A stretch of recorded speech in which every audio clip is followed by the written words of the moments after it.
Supreme court के acting chief justice ने cipher case में रोककार पे साइन किया मेरी रिहाई का। उसी वक्त 3 एमपीओ के तहत इन्होंने मेरे गिरफ्तारी के ऑर्डर इशू कर दिए।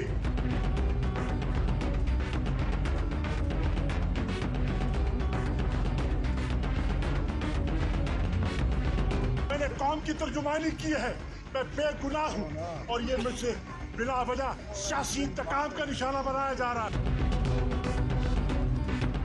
अस्सलाम वालेकुम नाज़रीन, मैं हूं मंसूर अली खान और आज हम देखेंगे कि मेरे कप्तान के खिलाड़ियों को खेलने के लिए बल्ला तो वापस मिल गया मगर नायब कप्तान नहीं मिल सका। नाज़रीन, मुल्क की सबसे बड़ी अदालत ने मुल्क के साबिक वज़ीर ख़ारजा और तहरीक इंसाफ के वाइस चेयरमैन शाह महमूद कुरैशी को साइफर केस में जमानत तो दे दी लेकिन उन्हें रिहाई अभी तक नहीं मिल सकी। अडियाला जेल के गेट पर पिंडी पुलिस के एहलकार उन्हें जबरदस्ती पकड़कर ले गए।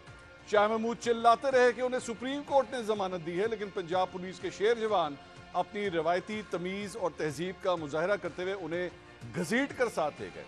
ये सारा वाकया शाह महमूद कुरैशी के अहले खाना के सामने रूनुमा हुआ। उनकी साहबजादी भी चिल्लाती रही कि तमीज से, लेकिन किसी ने तमीज करना मुनासिब न समझा।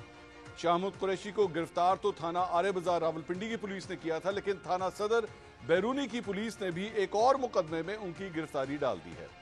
नाज़रीन, पाकिस्तान में सियासतदानों की गिरफ्तारी कोई अनोखा काम नहीं है।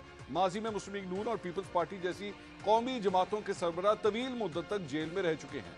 तहरीक एतमाद के दिनों में मेरे कप्तान की हुकूमत ने पार्लियामेंट लॉजेस का दरवाजा तोड़कर जमीयत उलमा इस्लाम के अरकान कौमी असम्बली मौलाना जमालुद्दीन और सलाहुद्दीन अयूबी को जिस तरह गिरफ्तार किया था वो मनाजिर आप स्क्रीन पर देख ही रहे हैं। इससे पहले मुस्लिम लीग नून के रहनुमा हनीफ अब्बासी को इलेक्शन से एक दिन कबल अदालत के अंदर से गिरफ्तार किया गया।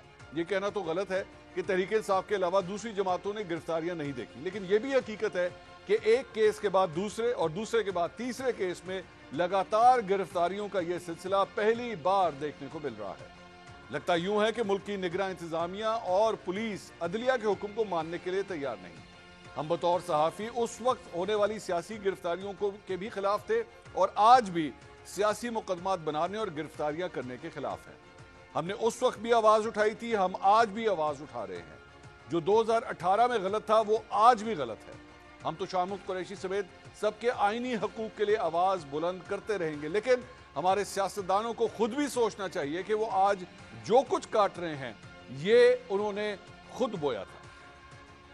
मुल्क के अंदर जिहड़े फैसला कुन ताकत है उन्हां दा जिहड़े मैं तासुरात सुनता एक तो दस देवा उन्हां ज़हन बना किता है ते दिल ते लीका पा किता है। ना उन्हां को मंजूर है नवाज शरीफ के, ना उन्हां को कबूल है जरदारी। नाज़रीन, 2019 में शाह महमूद कुरैशी की गुफ्तगू आपने सुनी, लेकिन अब दिन बदल गए हैं। हवाओं का रुख ही नहीं, दर्जा हरारत भी तब्दील हो चुका है। तहरीक इंसाफ जो ठंडी और नरम हवाओं की आदी थी उसे अब गर्म हवाओं के तूफान का सामना है। शाह महमूद ने जो जुमला मुस्लिम लीग नून और पीपल्स पार्टी की क़यादत के बारे में बोला था वो अब खुद उनके लिए बोला जा सकता है। और यही हमारी बदकिस्मती है कि हमारे मुल्क की सियासत जहां से चलती है हर 5 बरस बाद फिर वहीं पहुंच जाती है। नाज़रीन, इस वक्त तहरीक इंसाफ की कैफियत कभी खुशी कभी गम की है। पेशावर हाईकोर्ट ने इलेक्शन कमीशन का हुक्म मुअत्तल किया तो खिलाड़ियों के चेहरे खुशी से खिल उठे, मगर आज शाह महमूद कुरैशी की एक बार फिर गिरफ्तारी से परेशानी के साए छाने लगे हैं। इलेक्शन से पहले की इस सियासी सूरत-ए-हाल पर हम 10 सवाल पूछते हैं। सवाल नंबर 1, लाहौर की कोट लखपत जेल से नवाज शरीफ के सामने मरियम नवाज को गिरफ्तार करना और आज 2 बेटियों के सामने शाह महमूद कुरैशी को धक्के मारकर गिरफ्तार करना, इन दोनों वाकयात का असल कसूरवार कौन है? सवाल नंबर 2, तोशाखाना केस में फौरी रिलीफ मिलने का इम्कान तो खत्म हो गया, अब कप्तान और नायब कप्तान की अदम मौजूदगी में आम इंतखाबात में खिलाड़ियों की क़यादत तहरीक इंसाफ का कौन सा रहनुमा करेगा? सवाल नंबर 3, खैबर पख्तूनख्वा के बाद पंजाब में भी इलेक्शन ड्यूटी के लिए पुलिस एहलकारों की नाकाफी तादाद का जवाब पेश किया जा रहा है। क्या यह जवाब मुल्क में आम इंतखाबात के इनेकाद में ताखीर का बायस बन सकता है?